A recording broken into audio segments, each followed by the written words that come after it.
28শে মে আমাদের চায়নাতে প্রথমবারের মতো একটা আম যাবে। এখন যেটা হচ্ছে যে এই আমটার কত টন এখন এটা অ্যাপ্রক্সিমেট আমরা plus minus 50 metric ton, but এটা হচ্ছে শুরুতে এটা একটা যাবে। আমাদের যে বিষয়টা নিয়ে কথা হচ্ছে, চায়না সরকারের সাথে আমাদের বিভিন্ন প্রভিন্সের গভর্নমেন্টের সাথে কার্যক্রম চলছে। আমাদের চায়নার যে স্থানীয় যিনি আমাদের অ্যাম্বাসেডর রয়েছেন তারও সক্রিয় অংশগ্রহণ রয়েছে। তো আমরা যেটা চাচ্ছি যে এটার আস্তে আস্তে এটাকে কীভাবে বাড়ানো যায় এবং সেটা ব্যাপক একটা ডিমান্ড হয়তো সম্ভব রয়েছে। এবং যেসব এছাড়াও অন্যান্য যে দেশগুলোতে আমের যেই সরবরাহ হয়, আমাদের দেশ থেকে রপ্তানি হয়, সেই সব দেশগুলোর রপ্তানি কীভাবে আরও বাড়ানো যায় এবং নতুন নতুন বাজার কীভাবে পাওয়া যায় সেটা নিয়ে আমরা কার্যক্রম বিভিন্নভাবে হাতে নিয়েছি, বিভিন্ন প্রকল্পের মাধ্যমে, এবং আমাদের বিভিন্ন উদ্যোগ রয়েছে।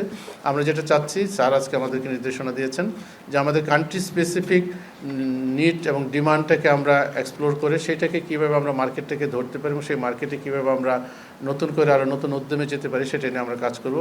আমরা আম নিয়ে একটা বড় রকমের উদ্যোগ আমাদের কৃষি মন্ত্রণালয় থেকে নেওয়া হচ্ছে এবং এটা খুব শিগগিরই হয়তো এটা আরও দৃশ্য